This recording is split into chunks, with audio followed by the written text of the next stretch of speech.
Bonjour Adrien Quatennens. Bonjour. Quelle solution face à la hausse des carburants? Jean-Luc Mélenchon, la campagne des présidentielles, on va évoquer tout ça dans un instant, mais on commence quand même par cette actualité assez chaude de la nuit, parce que de la nuit, les débats étaient aussi assez chauds et tendus à l'Assemblée nationale sur le pass sanitaire.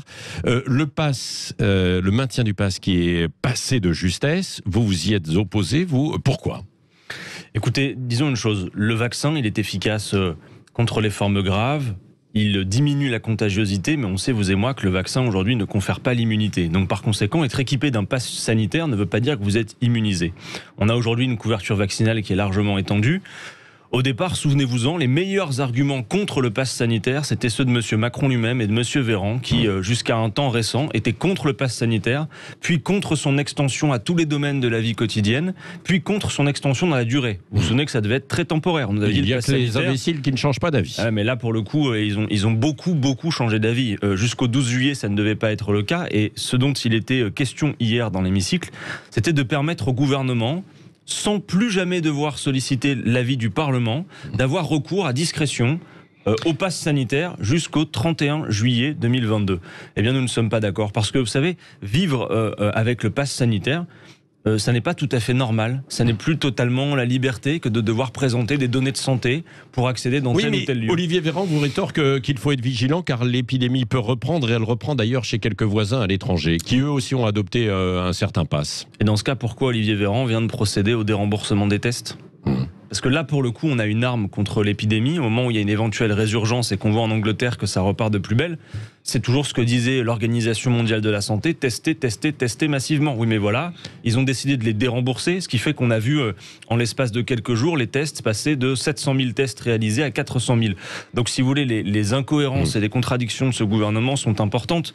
Et de la même manière, c'est ce gouvernement qui, alors qu'il nous disait que la santé n'avait pas de prix au cœur de la crise sanitaire au mois de mars 2020, a fermé des lits à l'hôpital et a continué à le faire d'ailleurs en pleine crise sanitaire. Parce que M. Macron, quand il est arrivé au pouvoir, en 2 ans, 2017-2019, il a fermé 7400 lits à l'hôpital. C'était avant la crise sanitaire. Mais attendez, et en plein cœur de la crise, Patrick Roget, en plein cœur de la crise, écoutez ça, en 2020, ils ont fermé 5700 lits d'hospitalisation complète au cœur de la crise, alors que M. Macron Oui, mais s'ils ne sont pas adaptés, ces lits, je ne les connais pas précisément, donc je ne voudrais pas me lancer dans ce débat, mais s'ils ne sont pas adaptés aujourd'hui à la situation, il s'agit de lits d'hospitalisation complète dont on a besoin et on ne peut pas continuer à fonctionner avec un modèle d'hôpital-entreprise. Vous savez, à l'heure où on se parle encore aujourd'hui, et même si on n'est plus au cœur de la grosse vague Covid, l'hôpital est totalement essoufflé. Vous avez des personnels épuisés, vous avez des manques de moyens, vous avez même une situation catastrophique en Outre-mer. Vous avez vu ces situations en Martinique notamment. En Guyane, aussi. Absolument catastrophique. On a l'impression en effet d'avoir finalement cette idée qu'il y aurait une différence entre l'Hexagone et l'Outre-mer.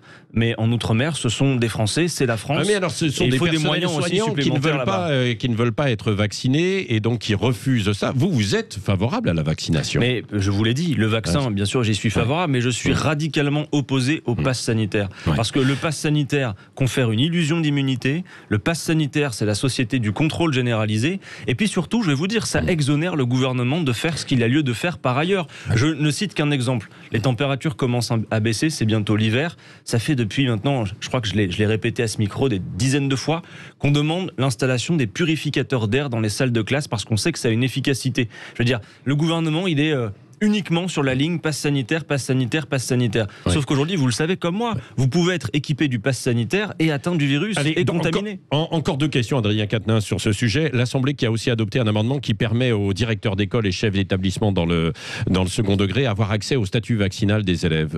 Ça, vous y êtes favorable ou vous y êtes opposé aussi? C'est un problème. Ça veut dire qu'on a, en espace de quelques minutes à l'Assemblée nationale et d'ailleurs sans scrutin public, décidé de la levée du secret médical à l'école. C'est un problème. De la même manière que le fait qu'on réclame à des salariés dans les entreprises soumises au pass sanitaire une preuve de vaccination, c'est un souci. Enfin, tout ça n'est pas anodin. Un employeur n'a pas à connaître le carnet de santé de son.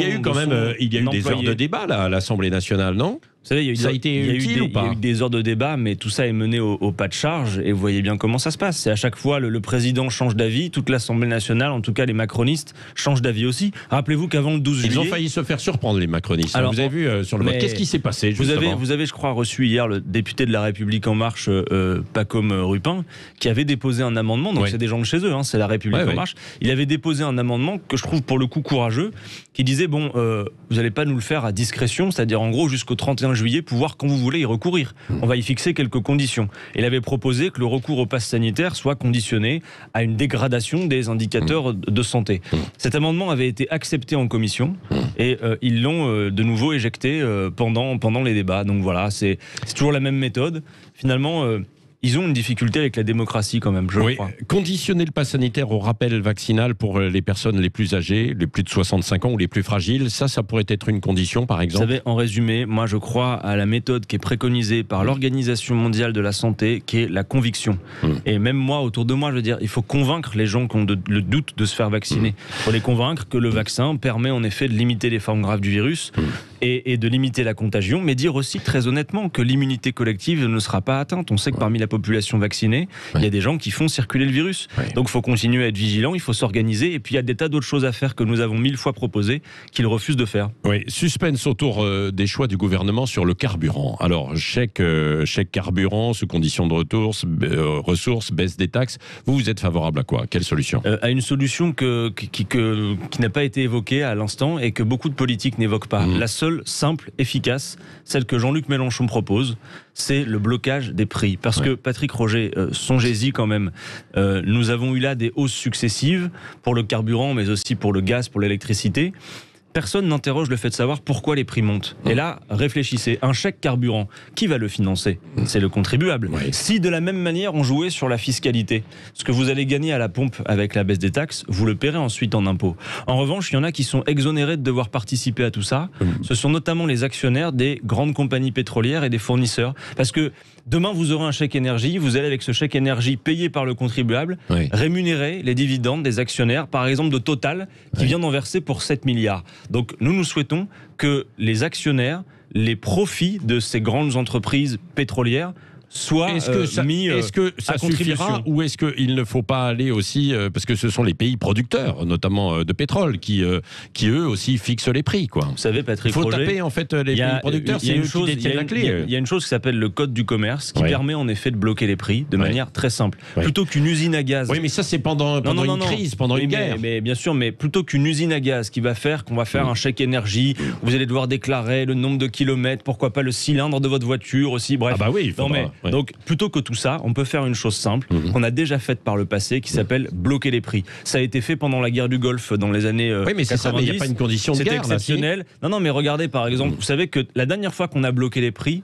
vous savez sur quoi c'était ? C'était sur le gel hydroalcoolique. Au plein cœur de la crise sanitaire, le gouvernement avait décidé qu'il y avait un maximum sur le prix du gel hydroalcoolique. On pourrait le faire. Il s'agit de soulager la vie des Français qui aujourd'hui n'ont pas d'alternative souvent pour utiliser leur voiture et qui ne peuvent pas subir. Oui, mais alors il faudrait faire la même chose aussi avec l'électricité, avec le gaz, alors que bravo Patrick Roger, vous avez raison, mais qui sont soumis aussi à des conditions. Le problème, c'est que nous ne sommes pas seuls en fait pour décider de ça. Ce sont les pays producteurs également. Le gros problème, Patrick Roger, c'est que tout ça est géré par le marché. Entendez-moi, creuser un trou pour extraire du pétrole aujourd'hui, produire du pétrole à l'heure où vous et moi on se parle aujourd'hui, ça ne coûte pas plus cher que produire du pétrole il y a quelques mois, et pourtant les prix ont augmenté. Donc c'est un mécanisme de marché qu'il s'agit de mettre en cause. Mais il n'y a pas que le carburant. Moi j'insiste sur le fait que les prix du gaz par exemple et de l'électricité augmentent essentiellement pour des raisons qui sont des raisons de marché. Notez cette absurdité par exemple, depuis qu'on a ouvert les marchés à la concurrence, le prix de l'électricité, Patrick Roger, il est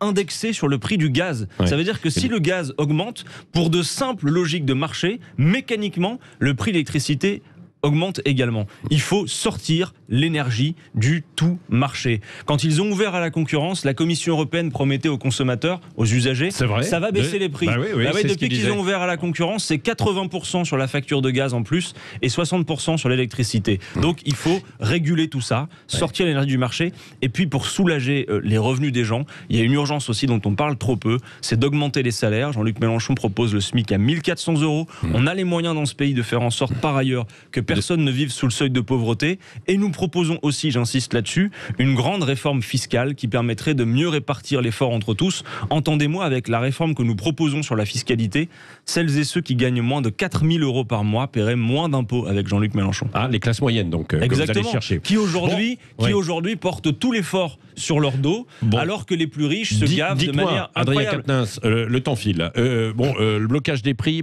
on verra si le gouvernement va vous entendre. Je suis pas sûr, quoi. Hein, non, moi non plus, je suis pas sûr. J'ai plutôt l'impression qu'ils ne veulent pas embêter leurs amis et les profits des grandes compagnies. Et Sandrine Rousseau dit qu'il faut continuer. Sandrine Rousseau dit qu'il faut continuer. Attendez, c'est moi qui pose des questions, sinon vous allez faire l'interview tout seul. Ce sera une tribune.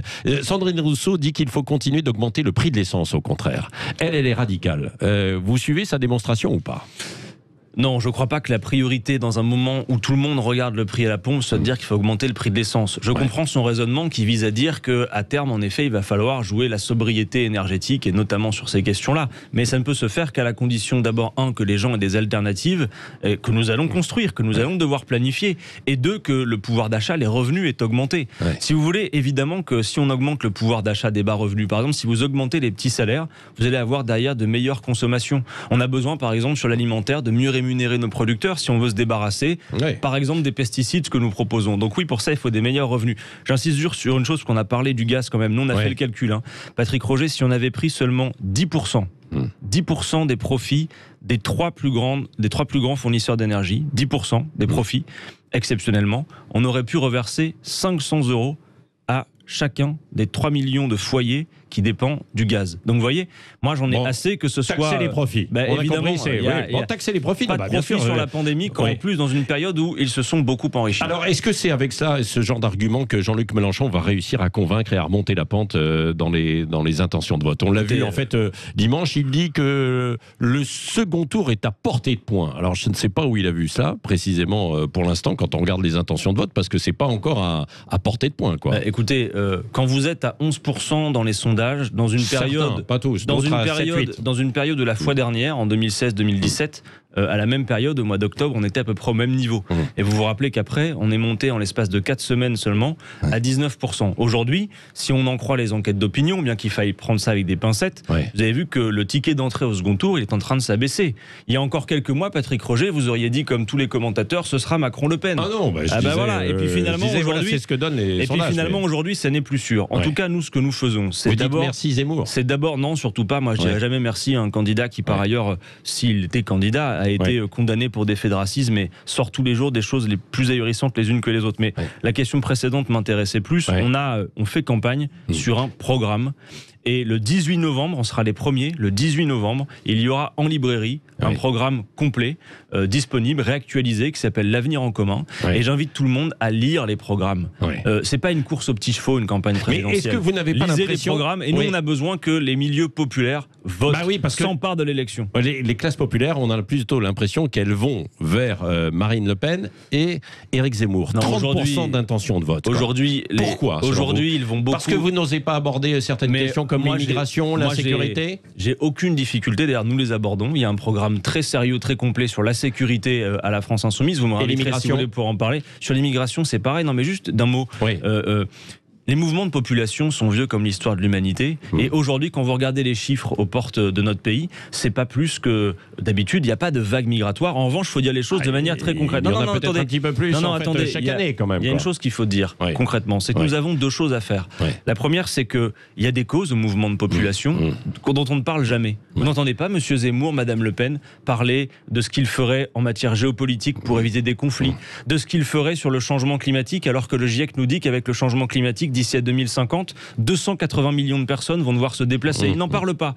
Ou des accords commerciaux inégaux. Et donc nous avons des causes à traiter parce que les gens aspirent souvent d'abord à vivre au pays correctement. Et ensuite, nous avons un devoir d'humanité. Car oui, quand 35 000 personnes depuis les années 2000 se sont noyées dans la mer Méditerranée, on doit pouvoir à l'échelle de l'Union européenne avoir ce devoir d'humanité et accueillir dignement les gens. Par contre, Monsieur Zemmour comme Madame Le Pen sur les questions économiques sont très macronistes. Monsieur Zemmour propose propose l'augmentation de l'âge de départ à la retraite. Oui. Monsieur Zemmour ne veut pas augmenter les salaires, Madame Le Pen non plus. Oui. Donc si vous voulez, pendant qu'ils vous servent leurs obsessions, que font-ils véritablement? Ils divisent à la base. Des gens qui auraient des causes communes à défendre et qui, en quelque sorte, vont se regarder sur la couleur de peau, sur la religion. Moi, je crois que ces obsessions-là, dans un futur très proche, vont être reléguées bien plus loin. Si vous songez, par exemple, au changement climatique, ce n'est pas ce que dit le sondage interactif de ce matin au sujet en fait de l'immigration. Vous le regarderez. En tout cas, le sondage dit une nouvelle fois que le pouvoir d'achat est la y compris les mélenchonistes, 50% quasiment des mélenchonistes qui s'inquiètent justement autour de ces mouvements migratoires. Vous le regarderez et on en reparlera. Attendez, non mais Patrick Roger, Patrick Roger, il ne s'agit pas de s'en inquiéter, il faut traiter ça raisonnablement. Quand je vous dis que d'ici à 2050, 280 millions de personnes, non pas monsieur Patrick Roger, vont choisir de partir, ne vont pas avoir d'autre choix. Il faut traiter ces sujets avec raison, il faut planifier, organiser, il faut avoir de quoi en effet faire en sorte de pouvoir accueillir dignement. 30 secondes, la passe d'armes entre la ministre Marlène Schiappa et Éric Zemmour au sujet de la visite au salon de l'armement. Éric Zemmour a réussi son coup. C'est-à-dire que même si les images sont détestables, le fait que la ministre s'y mette, forcément, fait que ça produit le buzz. Et c'est ce qu'il voulait, sans doute. En revanche, moi, je m'étonne, comme d'autres, et comme certains de vos collègues d'ailleurs, que la semaine dernière, quand il raconte les plus grandes horreurs sur l'école et fait des comparaisons avec Mengele, etc., là, il n'y a personne pour réagir. On a beaucoup parlé. Donc, je pense quand même, au gouvernement, ils n'ont pas réagi à ce moment-là. Donc moi, je pense qu'ils ont du mal à l'affronter correctement. Maintenant, disons les choses. Éric Zemmour se comporte en candidat. Éric Zemmour fait de la politique. Éric Zemmour est donc un adversaire politique qui doit être traité comme un adversaire politique. Merci Adrien Quatennens de la France Insoumise qui était l'invité ce matin de Sud Radio.